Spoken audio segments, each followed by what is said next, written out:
tú nos buscaste y nos alcanzaste con tu infinito amor y con tu misericordia. No tenemos cómo pagarte, Señor, tanto amor que excede a todo conocimiento humano. Pero aquí estamos, Señor, una vez más al frente de estas pantallas, con el ánimo puesto en nuestro corazón, Señor, para que tú nos guíes, para que tú nos edifiques, para que tú sepas, Señor, Dios mío, guiarnos, Padre, en medio de tanta dificultad, de tanta crisis que se está presentando en el mundo entero. Hoy nos reunimos para clamar a ti y decirte, Señor, necesitamos de tu ayuda, porque tu palabra dice, ahora estarán mis oídos atentos a las oraciones que se hagan en este lugar. Y lo creemos, Padre. Gracias por este tiempo. Gracias por los hermanos que se reúnen con sed de tu palabra. Gracias porque, así como decía el salmista, como el siervo brama por las corrientes de las aguas, así clama por ti, oh Dios, el alma mía. Y desde esta tierra, Señor, clamamos delante de ti, Señor. Hoy clamamos, Padre, porque necesitamos de tu presencia, necesitamos de tu guía, necesitamos de tu abrigo, Señor, de tu presencia en nosotros cada día, Señor. Necesitamos de ti, Padre, aunque sabemos que tú no nos has abandonado jamás, Señor. Nosotros nunca queremos abandonar, apartarnos de ti, Señor, ni un instante. Ayúdanos a seguir adelante, ayúdanos, ten piedad y misericordia de nosotros y fortalécenos con la unidad de tu Santo Espíritu, Señor. Te lo pedimos en el nombre precioso de Jesús de Nazaret. Amén. ¿Me están escuchando bien? Sí, Sí, señor. sí, señor. Vamos a interpretar el himno 328.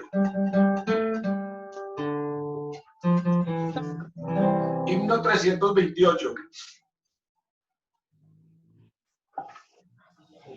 Lo importante que necesito que tú me ayudes.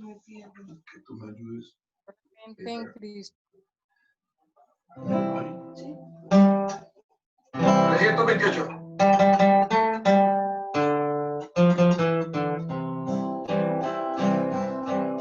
Solamente en Cristo, solamente en Él, la salvación se encuentra en Él. No hay otro nombre dado a los hombres, solamente en Cristo, solamente en Él. Es en Juan 14 y el verso 6 dice Jesús: soy la verdad, soy el camino, también la vida. Nadie viene al Padre sino por mí.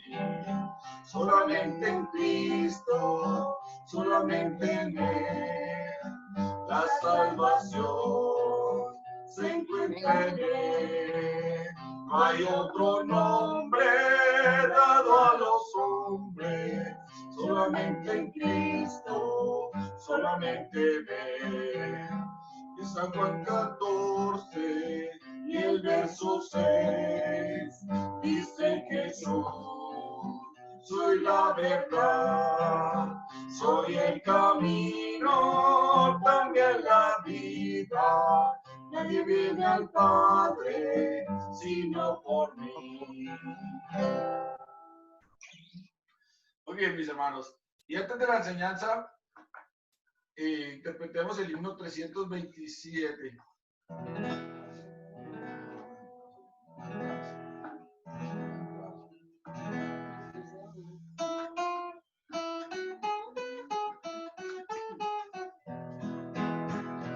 Hallé un buen amigo, mi amado Salvador, contaré lo que ha hecho él por mí.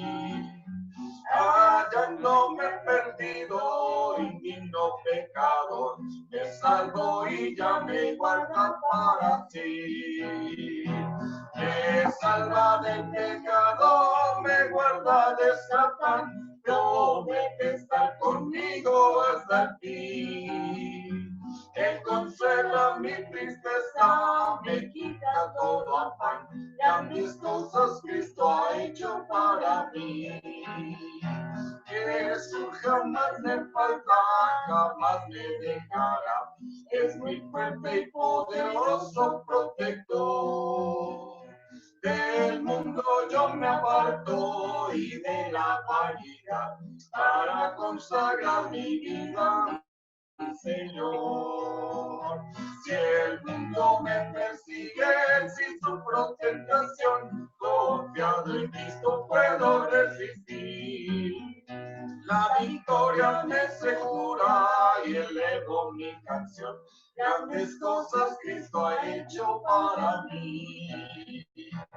Yo sé que Jesucristo muy pronto volverá. Y entre tanto me prepara un lugar.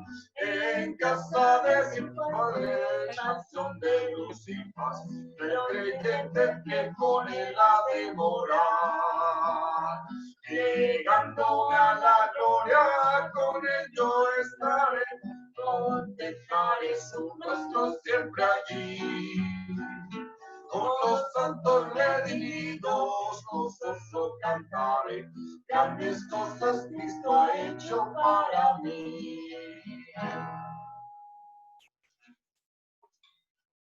Muy bien, muchas gracias, mis hermanos. Muchas gracias, hermano.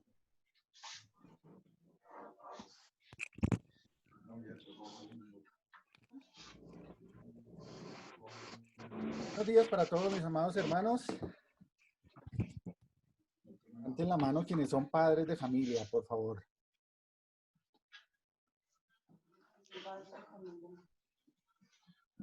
¿Quiénes son padres de familia? No hay cámaras, muchas cámaras abiertas. Por acá hay uno, dos. Daniel Felipe es padre de familia, no creo. Ojalá, espero que todavía no, ¿no? Buenos días. ¿Qué tal? ¿Cómo le va? Mis hermanos, feliz Día del Padre, el Señor les bendiga.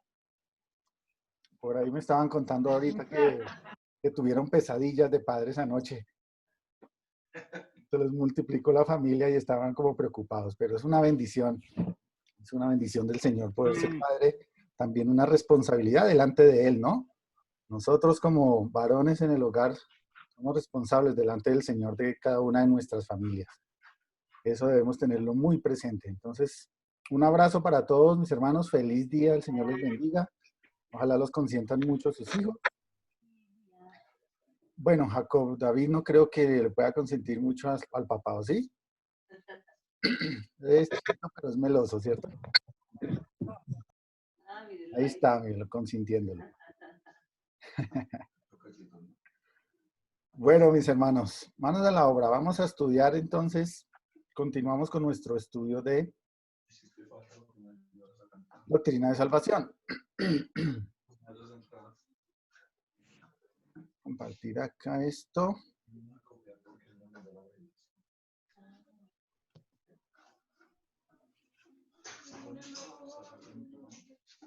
Bien. Doctrina de la salvación. Entonces hace 15 días. Ay, permítame un segundo, abro aquí una cosa. Listo, entonces empezamos a considerar, para abordar el tema de elección y predestinación, hace 15 días les propuse hacerlo en este orden, estudiar términos, que estuvimos una clase hablando, revisando diccionarios bíblicos, comentarios bíblicos también acerca de esto. Luego estuvimos hablando de historia hace 8 días. Por supuesto, fue un resumen relámpago de tantas cosas que podríamos haber visto. Y en tercer lugar, la idea es mirar qué dice la Biblia. ¿Qué dice la Biblia? Entonces, antes de abordar la palabra de Dios, bueno, quiero hacer un apunte más acerca del tema histórico que estuvimos viendo hace 8 días. En resumen, vimos que en los primeros siglos de la iglesia, bueno, la preocupación de los estudiosos de la Biblia se resumía básicamente en estos puntos. ¿Cuál era, o era poder dar respuesta sobre el origen del mal, de dónde surgía el mal. También el argumento de la existencia de un único Dios y no de varios. Por supuesto, en ese tiempo, pues como ya sabemos, se adoraban muchos dioses, habían templos de muchos dioses, y los creyentes, los cristianos, tenían esa labor titánica de mostrarle al mundo de que era un solo Dios.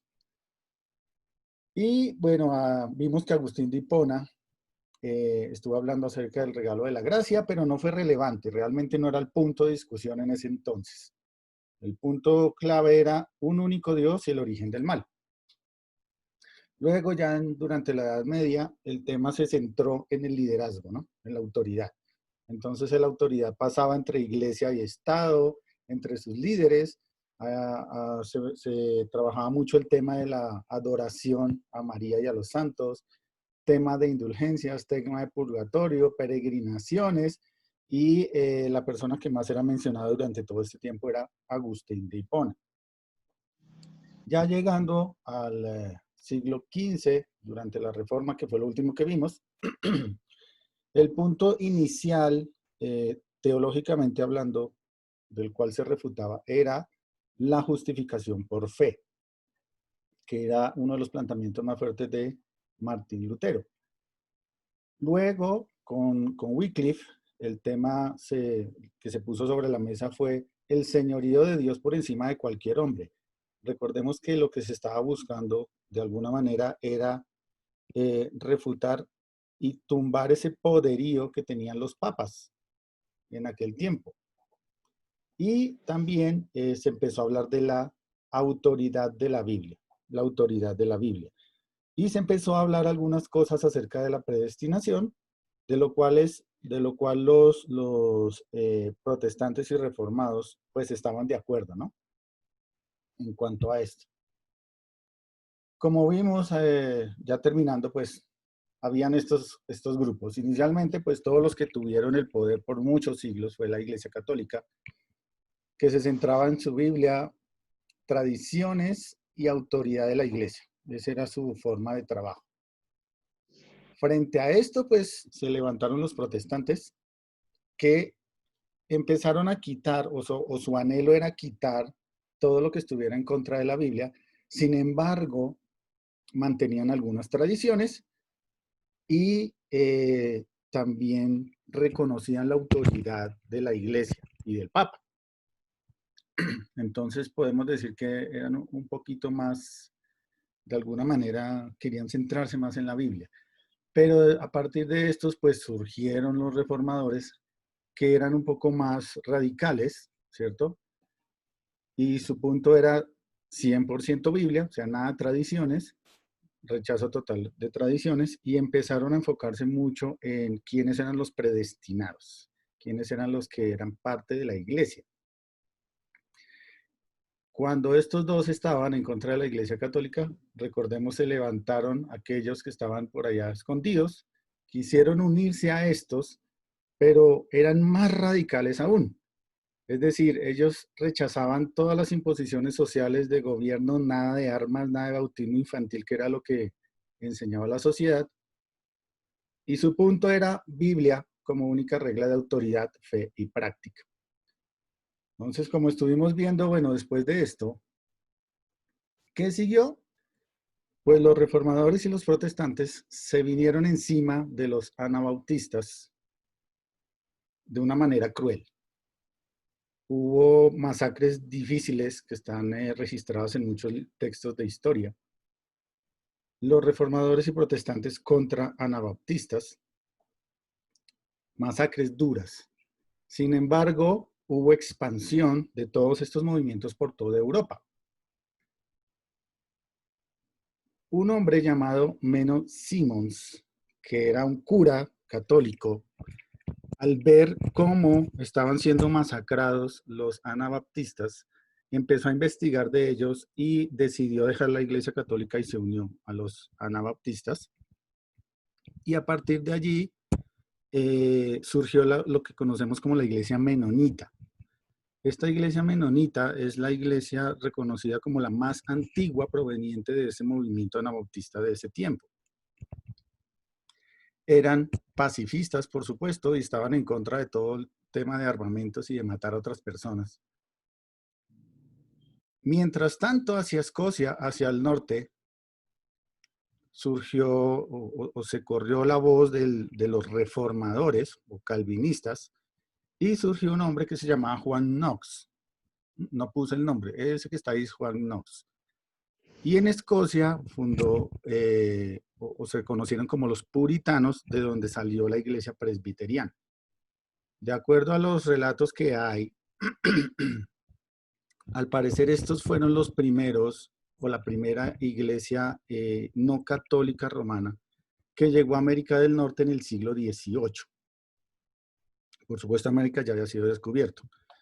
Detrás de él, pues ya llegaron los demás, llegaron los protestantes, llegaron también las iglesias las iglesias libres que se llamaban en aquel entonces, dentro de las cuales estaban las iglesias bautistas, y se empezaron a expandir por América del Norte. Luego de esto, bueno, ya de pronto algunos de ustedes han visto historia más cerquita, hubo división en ese país, por supuesto, están los del norte y los del sur, por eso existe una denominación, si lo puedo llamar así, que es la Convención Bautista del Sur. Y habían otros bautistas del norte. Por supuesto, a través de la historia, y muchos años después fue cuando surgió, ya no se enfocaba tanto el tema en predestinación y elección, sino en el carisma, en los dones, ¿no? Y fue cuando nació la iglesia carismática, con otro enfoque, y también los pentecostales. Por supuesto, a través del tiempo esto de América del Norte se fue expandiendo hacia el sur. Han habido mezclas, ¿no? Unos han adoptado cosas y pensamientos de otros. Por eso hay tantas denominaciones que podemos ver al día de hoy. Pero bueno, centrémonos, hasta ahí voy con el tema de historia. Centrémonos entonces en lo que queremos ver acerca de la palabra de Dios. Estamos hablando del plan de salvación. Y tenemos un pasado para nosotros que estamos en un contexto temporal, para Dios no, que es eterno, pero en nuestro pasado eterno, por decirlo de alguna manera, pues vimos el diseño o el decreto del plan de salvación por parte del Señor. Estamos hablando de presciencia, que ya lo vimos, vamos a hablar de predestinación, de elección y llamado, que es lo que nos interesa en este momento. ¿Qué dice la Biblia acerca de esto? Estuvimos hablando hace unas clases atrás acerca del decreto divino. Y en Efesios capítulo 1, versículo 11, vamos a la palabra de Dios, tomemos nuestros cuadernos, por favor.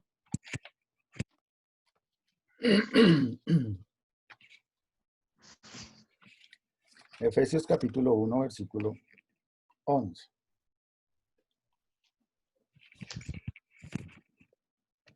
Estuvimos hablando entonces de lo que significa el decreto divino. Y este versículo dice lo siguiente: en él asimismo tuvimos herencia habiendo sido predestinados conforme al propósito del que hace todas las cosas según el designio de su voluntad. Y cuando hablamos del decreto divino, pues indiscutiblemente tenemos que hablar de soberanía de Dios. Y cuando hablamos de soberanía de Dios, pueden entenderse dos cosas a partir de allí, que es lo que ha suscitado muchas discusiones a través del tiempo. Una de ellas es que Dios es soberano y tiene control absoluto sobre el mundo y el universo. Y la otra es que Dios no tiene control soberano y el mundo junto con el universo puede desafiar su santa voluntad. Por supuesto, como lo hemos venido estudiando, pues la respuesta correcta es la primera, ¿no? Dios es soberano y tiene pleno y control absoluto sobre el mundo y el universo. La Biblia lo enseña desde Génesis hasta Apocalipsis. Pero aún así debemos entender que Dios ha dispuesto cierto grado de libertad de acción en los hombres. Y cuando hablamos de grado de libertad no quiere decir que lo que haga pueda frustrar o pueda hacer cambiar los planes de Dios. Cuando hablamos de libertad, queremos decir que el hombre es responsable de sus acciones pecaminosas, pero bajo ninguna circunstancia va en contra o va a cambiar el decreto divino. Y parte de ese decreto divino, pues precisamente, perdón mis hermanos, tiene que ver con los temas que vamos a hablar el día de hoy. Vamos a empezar hablando de elección. Uy, esto quedó muy arriba y casi no se ve, pero bueno. Toda la Biblia menciona la elección como parte del ejercicio de la soberanía de Dios, de esa soberanía que estamos hablando. Entonces quiero pedirles, mis hermanos, que tomen sus Biblias, abran sus micrófonos para que me estén ayudando a leer unos pasajes que vamos a considerar.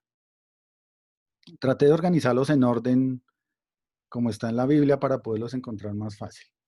Entonces empecemos con Génesis capítulo 12, versículo 1 al 3.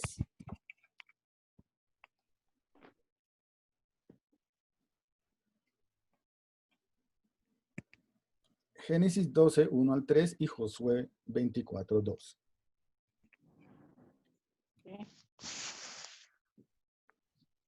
¿Quién me puede ayudar a leerlo, por favor?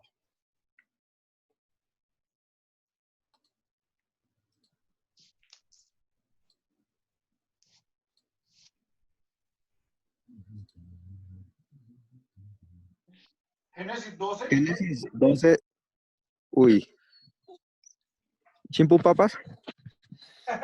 Génesis 12 del 1 al 3. Dice, pero Jehová había dicho a Abraham, vete de tu tierra y de tu parentela y de la casa de tu padre a la tierra que te mostraré. Y haré de ti una nación grande y te bendeciré y engrandeceré tu nombre y serás bendición. Bendeciré a los que te bendijeren y a los que te maldijeren maldeciré. Y serán benditas en ti todas las familias de la tierra. Gracias, hermano. Entonces vemos que hay un llamado, una lección de un hombre llamado Abraham. Este hombre fue buscado, encontrado y llamado por Dios. Pero, ¿qué tenía de especial este hombre? Veamos qué dice Josué 24:2.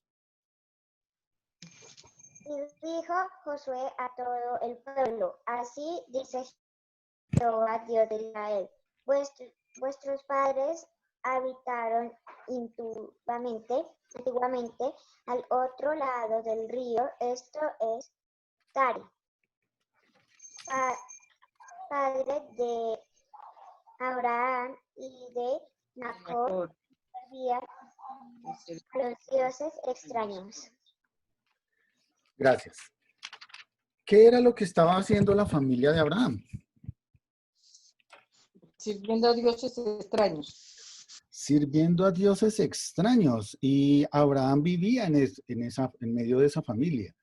Entonces, si Abraham era parte de una familia pagana que adoraba a dioses extraños, ¿por qué Dios eligió a Abraham y no eligió, por ejemplo, a Taré o a Lot o a cualquier otra persona que pudiera haber sobre la tierra?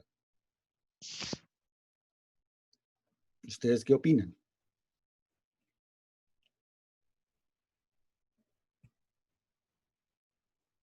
¿Por qué Abraham? Seguramente porque Abraham era justo. No. ¿No? Incluso después de que lo llamó, recuerdan ustedes que le dijo deje a su tierra y a su parentela, pero él dejó su tierra, pero no su parentela. Incluso se llevó a su sobrino, se llevó a su papá. Después le dijo, vayas a Canaán y no fue a Canaán, sino siguió derecho, se fue para Egipto. Era un poquito desobediente y terco. Pero cuando vemos esto, pues la Biblia no nos enseña alguna razón, no nos da una razón acerca de por qué Dios lo escogió o no. Y cuando vemos esto, pues no podemos pensar sino en una elección soberana de Dios. A Dios le plació escoger a Abraham y lo escogió. Pero también vemos más ejemplos de elección más adelante. Miremos Deuteronomio 7:7. Más adelante. Bueno, más atrásito. Más. Deuteronomio 7:7.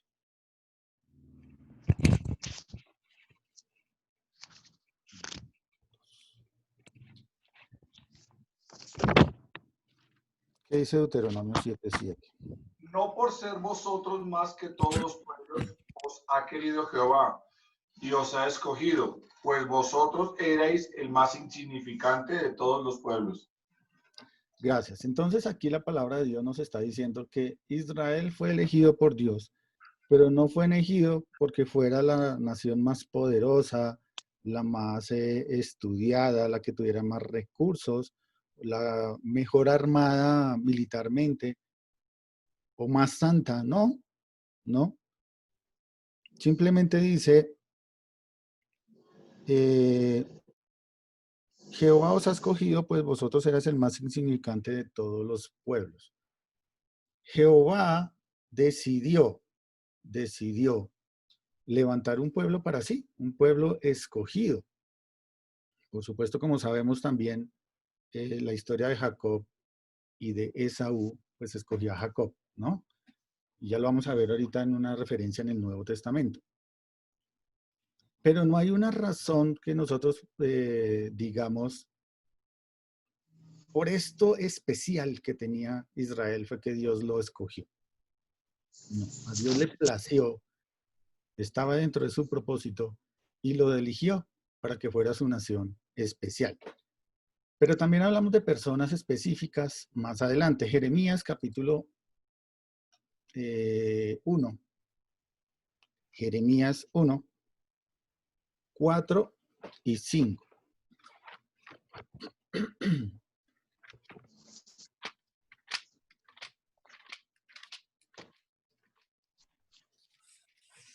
Jeremías 1, 4 y 5 dice, vino pues palabra de Jehová a mí diciendo, antes que te formase en el vientre te conocí, y antes que nacieses te santifiqué, te di por profeta a las naciones. Interesante esto, porque la palabra de Dios, y es palabra de Dios que se le dio a Jeremías, le está informando de que Jeremías había sido seleccionado por Dios para ser profeta desde antes de nacer. ¿Se fijan en lo que dice allí?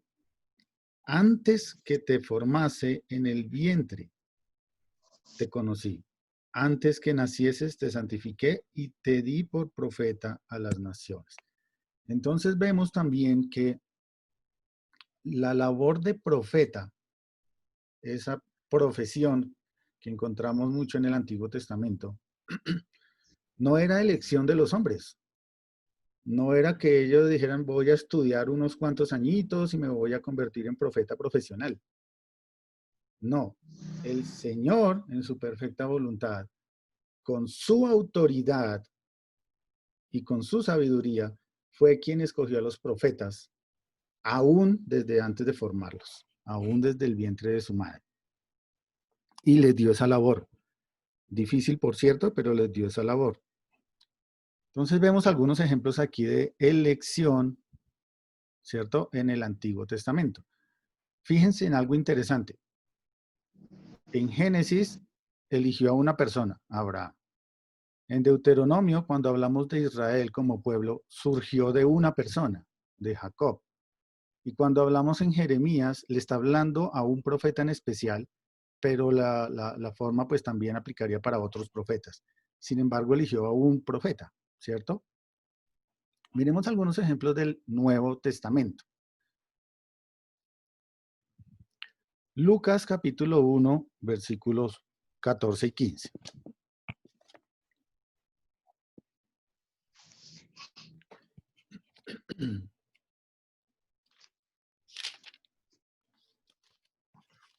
Dice, y tendrás gozo y alegría, y muchos se regocijarán de su nacimiento, porque será grande delante de Dios. No beberá vino ni sidra, y será lleno del Espíritu Santo, aún desde el vientre de su madre. Gracias. Entonces, fíjense que esto se parece mucho a lo que leímos hace un ratico en Jeremías, ¿no? Y de hecho, podríamos decir que Juan el Bautista es el último profeta del Antiguo Testamento. Está hablando de Juan el Bautista y fue elegido por Dios desde antes de su nacimiento. Dice allí que sería lleno del Espíritu Santo aún desde el vientre de su madre. ya había sido escogido desde antes de nacer y sería profeta llamado por Dios para su servicio. Ese es Juan el Bautista. Otro ejemplo que podemos ver lo encontramos en Juan 15:16. Juan 15:16.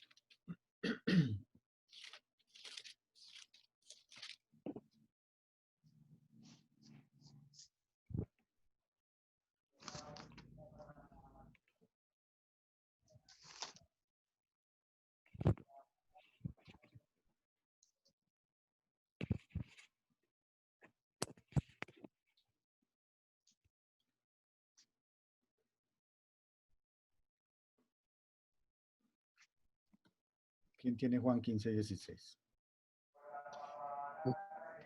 Juan 15:16 dice, no me elegisteis vosotros a mí, sino que yo os elegí a vosotros y os he puesto para que vayáis y llevéis fruto y vuestro fruto permanezca, para que todo lo que pidiereis al Padre en mi nombre, Él os lo dé. Gracias, mi hermano. Entonces también en su perfecta soberanía y de acuerdo a su Ok, propósito, papá, yo soy un el mago. Señor Jesús, en Me Juan gusta. 5:16, vemos que eligió a los 12 apóstoles. Y claramente les dice, no me elegisteis vosotros a mí, sino que yo os elegí a vosotros. Él los puso para fruto, o sea, ya tenían un propósito, ¿no? Y vuestro fruto permanezca para que todo el que pidiera al Padre en mi nombre Ese era el postre de mi mamá. os lo dé. Pregunta, ¿por qué le diría esto el Señor Jesús a los apóstoles? No se le tomó foto del postre de mi mamá al otro, que sigue en el horno. Alguien escucho hablando de postres por ahí. ¿Por qué razón diría esto el Señor Jesús a sus apóstoles? ¿Qué piensan ustedes? Para que ellos tuvieran en cuenta que no era una decisión de ellos, sino que era un privilegio que Dios les estaba ofreciendo de haber sido tenidos en cuenta. Muy bien, hermano, muchas gracias. Así es. El Señor de alguna manera les está aclarando que Dios es quien los escogió para esto. No ellos tenían en su corazón o les nacía que iban a buscar al Señor Jesús, ¿cierto? Y Él tenía un propósito claro para ellos. Un ejemplo más, Gálatas 1:6.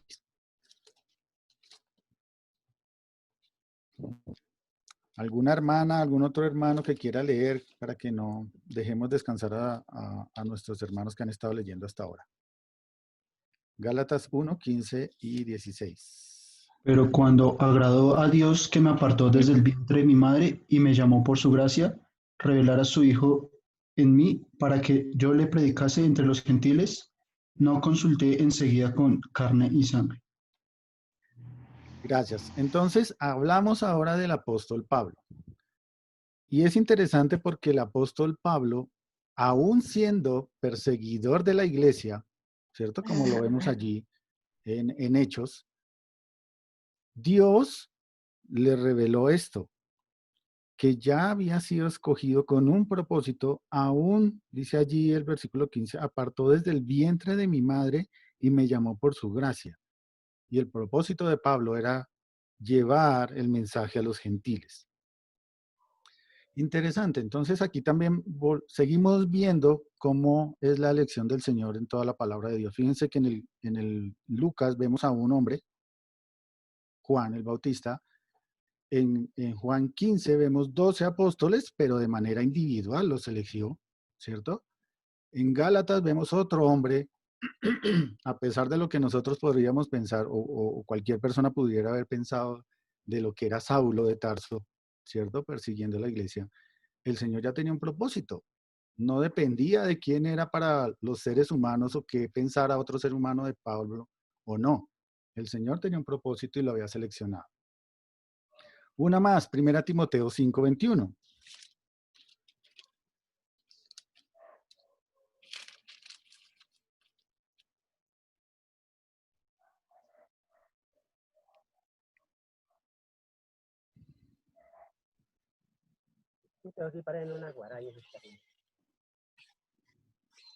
Primera Timoteo 5:21. Te encarezco delante de Dios y del Señor Jesucristo y de sus ángeles escogidos, que guardes estas cosas sin prejuicios, no haciendo nada con parcialidad. Este pasaje me parece muy, muy interesante porque habla también de ángeles. No habla de hombres. ¿Se fijan allí? Dice, y de sus ángeles escogidos. La Biblia también menciona ángeles escogidos por parte de Dios. Interesante esto. Y finalmente miremos Romanos 3:10.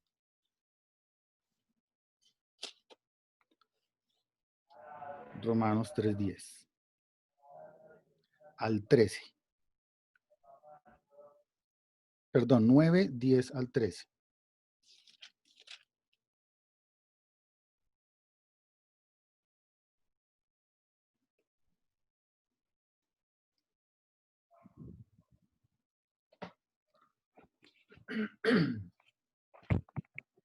Romanos 9:10 al 13. No solo esto, sino también cuando Rebeca concibió de uno de Isaac nuestro padre, pues no habían aún nacido ni habían hecho aún ni bien ni mal para que el propósito de Dios conforme la elección permaneciese, no por las obras, sino por el que llama. Se le dijo, servirá, como está escrito, a Jacob amé más que a Esaú aborrecí. Más a Esaú aborrecí. Esaú aborrecí, gracias, mi hermano. Entonces vemos allí nuevamente en el versículo 11 donde dice, para que el propósito de Dios conforme a la elección permaneciese. Y este pasaje tiene mucho que ver con el entendimiento judío, ¿no? Es claro que el Señor escogió o eligió a Esaú para levantar a partir de él su pueblo escogido, a una sola persona. Lo interesante es que dice que fue escogido, fue seleccionado antes de nacer, ¿no? Versículo 11 dice, pues no había aún nacido, ni había hecho aún ni bien ni mal. Y recordemos que el primogénito, así fueran gemelos, el primogénito, el que salía primero, era el encargado de muchas cosas especiales dentro de la familia, ¿no? Y si fueran gemelos, pues era importante quién salía primero. Y la palabra de Dios, bueno, si recuerdan en Génesis, allá dice que iba a salir Esaú y Jacob lo retuvo, ¿no? Y salió en su lugar. Y esto tiene que ver mucho con el propósito y la elección de Dios. Estos son algunos ejemplos de elección que podemos encontrar en toda la palabra de Dios, individuales, personas, también ángeles menciona, pero enfoquémonos un poco en el plan de salvación, que es lo que estamos estudiando. Y para eso, por supuesto, debemos ir a Efesios capítulo 1.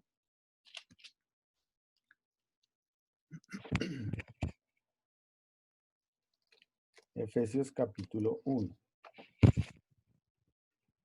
Hace un mes atrás, quizás, bueno, algunas clases atrás, estuvimos considerando versículo a versículo todo este pasaje que tiene que ver con la posición del creyente, ¿no? Con las bendiciones desde el versículo 3 hasta el 14, entonces no me voy a detener en esta oportunidad a detalles, vamos a hablar específicamente.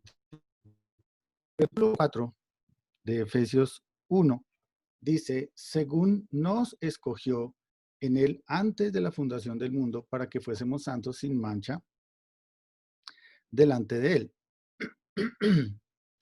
De este versículo debemos rescatar algo que ya está muy claro y lo hemos repetido varias veces durante este curso. Y es que el decreto divino del cual hace parte la elección fue ejecutado antes de la fundación del mundo, ¿cierto?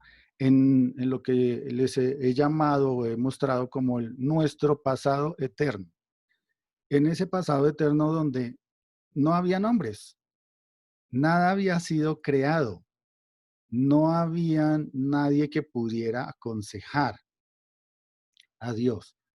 Por lo tanto, este decreto fue hecho de acuerdo a su propósito, a su beneplácito, a su consejo, a su soberanía.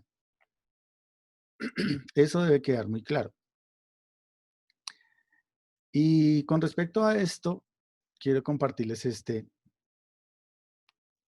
esta porción de un comentario que encontré del comentario portavoz, que dice lo siguiente: la sabiduría y el conocimiento de Dios no se pueden entender. Sus decisiones no se pueden rastrear cual huellas en la arena.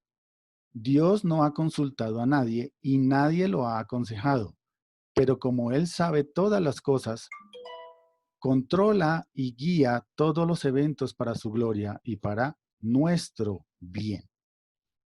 Y quiero pedirles que me ayuden a buscar estos dos pasajes para que los podamos leer. Salmos 104, 24 y Proverbios 3, 19. Dos hermanos que me puedan ayudar con estos pasajes, por favor.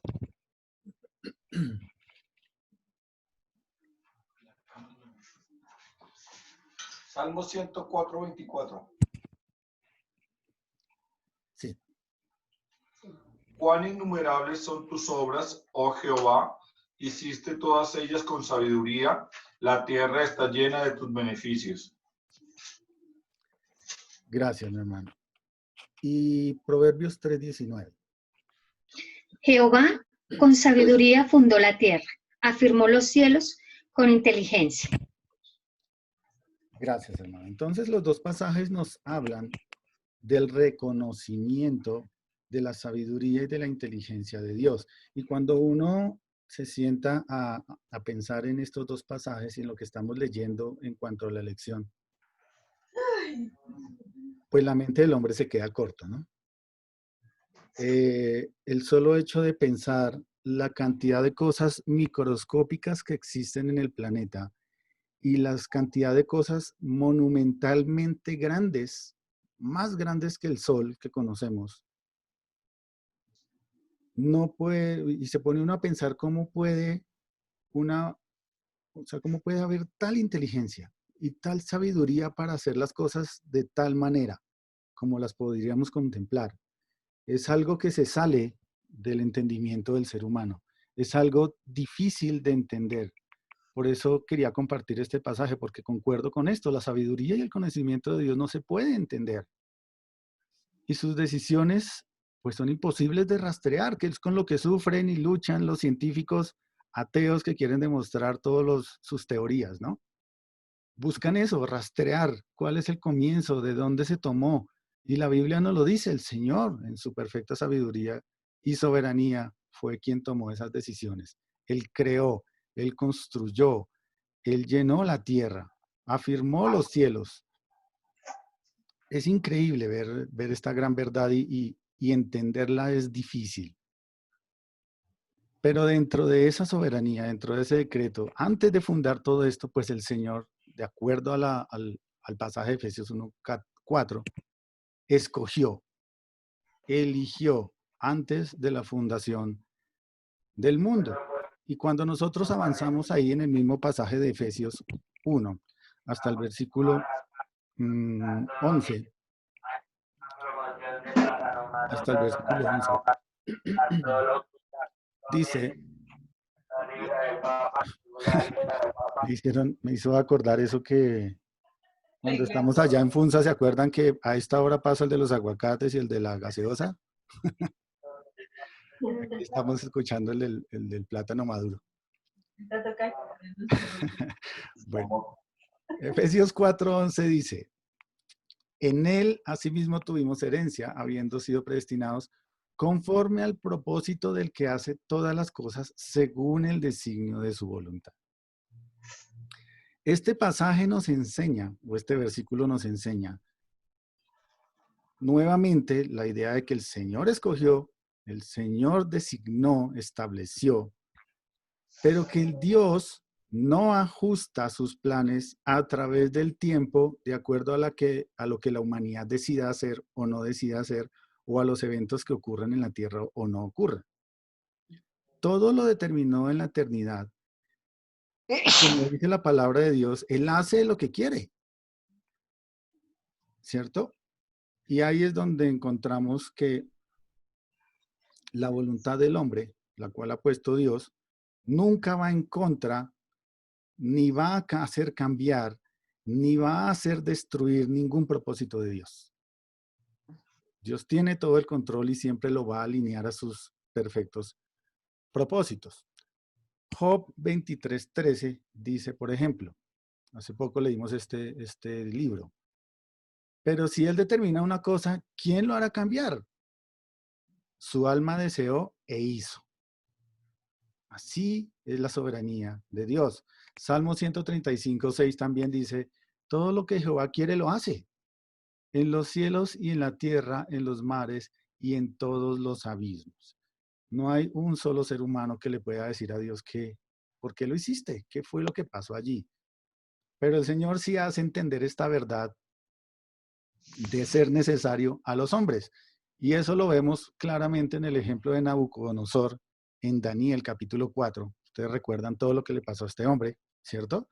Hombre poderoso, hombre que se creía Dios, y el Señor le doblegó su vida para hacerle entender esta verdad que el mismo Nabucodonosor dice y que está registrado en Daniel 4:35.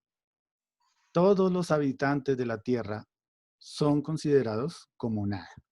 Y Él hace según su voluntad en el ejército del cielo y en los habitantes de la tierra, y no hay quien detenga su mano y le diga, ¿qué haces? Ninguno de nosotros somos dignos de acercarnos al Señor y cuestionar su soberanía. Esto lo reconoció el mismo Nabucodonosor. Entonces, ¿quién de nosotros podía cuestionar a Dios en cuanto a su decreto o su elección? ¿Alguien de nosotros podría cuestionarlo? No. No, sencillamente No. no. Ahora, veamos de nuevo el pasaje de Efesios 1, 3 y 4. Regresemos ahí un poquito a Efesios 3. Efesios 3 y 4 dice, capítulo 1. Bendito sea Dios y Padre de nuestro Señor Jesucristo, que nos bendijo con toda bendición espiritual en los lugares celestiales en Cristo Jesús, según nos escogió en el antes de la fundación del mundo, para que fuésemos santos y sin mancha delante de Él. En este versículo, el contexto enfatiza el escogimiento libre y soberano por parte de Dios, igual que todos los ejemplos que ya estuvimos estudiando. Y también enfatiza la elección de individuos para salvación. Individuos, no es una idea de elección colectiva, para que me entiendan. No es como si dijera todo el pueblo del Rosal. No. Está hablando de manera puntual a cada una de las personas, ¿cierto? Y, por supuesto, armonizando esto con todo lo demás y con lo que dice ahí, esta elección fue hecha antes de la fundación del mundo. Escoger aquí es el verbo eklegomai, que es una voz, o sea, está escrito en una voz media en el griego. Cuando digo voz media, quiere decir que la acción recae en el propio sujeto del interés. En este caso, la frase completa empieza diciendo, bendito sea Dios y Padre de nuestro Señor Jesucristo. Por lo tanto, ese escoger recae sobre Dios y nadie más que Dios. Es una acción de Él para su propio interés. Eso es lo que indica la forma escrita. Es interesante ver cómo el griego está utilizado de esta manera para poder enfatizar hacia quién va la acción verbal de escoger. ¿Esto qué quiere decir? Que la elección de personas para salvación es un acto de decisión libre de Dios y para el propósito de Dios. Si vemos 1 Corintios 1, 27 al 29, dice lo siguiente. Sino que lo necio del mundo escogió Dios para avergonzar a los sabios, y lo débil del mundo escogió Dios para avergonzar a lo fuerte, y lo vil del mundo y lo menospreciado escogió Dios, y lo que no es para deshacer lo que es, a fin de que nadie se jacte de su presencia. Anula totalmente cualquier obra y vanidad del hombre en cuanto a la elección. Dios es el que escoge independientemente de quién creas que seas tú. Yo me acuerdo Yo me acuerdo hace no mucho, tuve que hacer un devocional con todos los pastores en la federación. Y el devocional que me correspondió tenía que ver con 1 Timoteo capítulo 3. Esa parte que le explicaste. 1 Timoteo capítulo 3, todos los requisitos del pastorado, ¿no? Y curiosamente ese día cuando yo llegué a enseñar, estaban allí todos los, no sabía que iban a ir todos, pero llegaron muchos gringos ahí. Si no estoy mal, estaba ahí el pastor Juan Jarvis, estaba Roberto Trout, estaba Jason Fletcher, todavía no había viajado, ¿no? Y yo les decía a mis hermanos cuando estaba exponiendo esto, les decía, Dios nos llamó para ser salvos y nos ha colocado en el ministerio pastoral, no porque tengamos muchos títulos, o porque seamos muy inteligentes, o porque seamos muy guapos, altos, monos, ojiazules, o nacidos en los Estados Unidos. Por supuesto, vi muchas risas en ese momento. Yo ya lo había preparado así, ya lo había escrito así, y como les digo, no sabía que iba a haber tanto gringo ese día.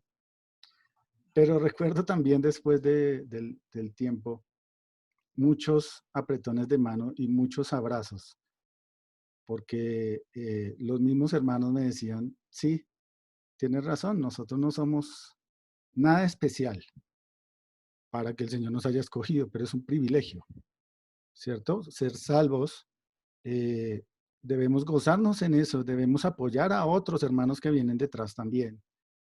Y sabemos que ninguno de nosotros teníamos el más mínimo derecho en decir, quiero ser o me merezco ser hijo de Dios. El Señor en su soberanía nos elige, nos escoge. Hechos.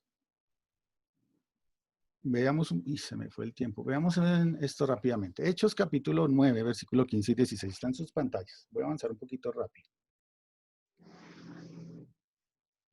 Dios es soberano y también escoge personas para cumplir su propósito.